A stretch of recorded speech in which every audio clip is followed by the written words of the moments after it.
क्लासिकी मौसीकी का मेरा बड़ा एक देरीना और बड़ा पुराना शौक है। ਤਾਂ मैं अमजद भाई मुख्तसर तो आपको ये दसा कि पूरी दुनिया दे विच जितना भी मौसीकी है वो 12 सुरें दे उत्ते मबनी है। सुर टोटल 12 हैं पूरी दुनिया दे विच जेरी भी मौसीकी है, भावें वो गजल गोई है, भावें वो ठुमरी है, भावें तराना है, भावें ख्याल गायकी है, टोटल 12 सुर हैं। लेकिन हैरान कोने है कि वो सुर ना दे एतबार नाल 7 हैं और गिनती दे एतबार नाल 12 हैं। ना 7 हैं सुरें दे, मतलब है खरजे, रेखाबे, गंधारे, मध्यमे, पंचोमे, धेवते, निखादे, ये 7 सुर हैं। लेकिन गिनती 12 दी है। उसकी वजह यह है कि खर्ज जो सा आदन और पंचम एडू अकेले सुर हैं, वाहिद सुर हैं। बाकी 5 सुर हैं जरे वो डबल डबल हैं, यानी कोमली हैं तेवरी हैं।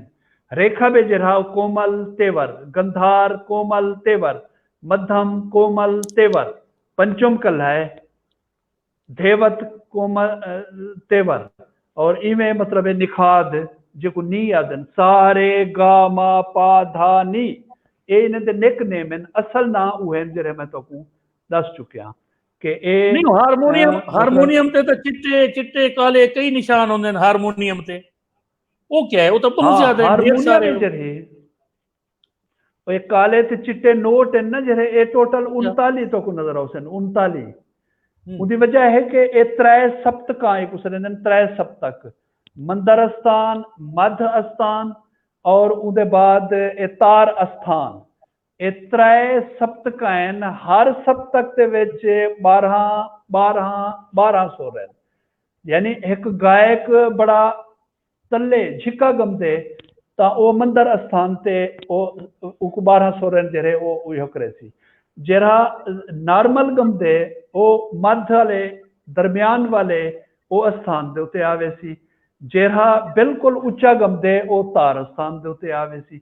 ई तरह 12 त्रिया 36 और एक आखिरी सा है ना जरा खर्ज वो कायम उको सुर आदन सारे गा मा पा धा नी, अगू एक सा खड़े था वो इजाफी एक सुर आख्या वेंदे उको कायम सुर या अटल सुर है जरा उको आख्या वेंदे ते बाकी जरे सुर हैं वो चलन वाले हैं।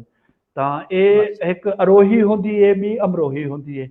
इवें रागें दी किस्म हैं, 7 सुर दे नाल हजारां राग हैं जरे वो बनाए गए।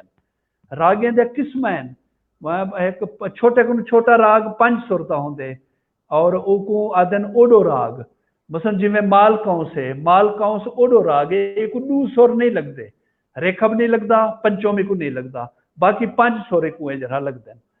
इवें कोई खाडो राग है, खाडो राग 6 सुर वाले हुसन, जिमें मारवा राग है और पूरिया धनासरी राग है और उसके बाद सोनी राग है या गोजरी टोड़ी ए राग है, ये खाडो राग थी वैसन। बे हैं जरे वो 7 सुर जिन्हें को लगते हैं उन्हें को संपूर्ण मतलब है राग आदन, जिमें भैरवी थी गया खुद और मालकौंसना और बिलावल थी गया, खमाज है, असावरी है, जयजवंती है और जौनपुरी है। ये 7 सुर वाले राग हैं, एक संपूर्ण राग आदन ते बस वो इवें इवें ब्याह किस्म भी थी वेंदे मसलन खाडो संपूर्ण है।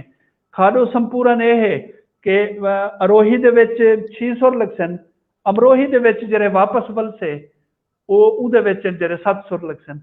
अरोही ये है सारे गा मा पा धा नी और अमरोही ये है वापस हो सा नी धा पा मा गा रे। अरोही अमरोही गायक एक दफा उत्ते वेंदे वाला वापस बलदे, अरोही ते अमरोही। अरोही थोड़ा 6 सुर लगते हैं और वापसी ते 27 सुर लगते हैं।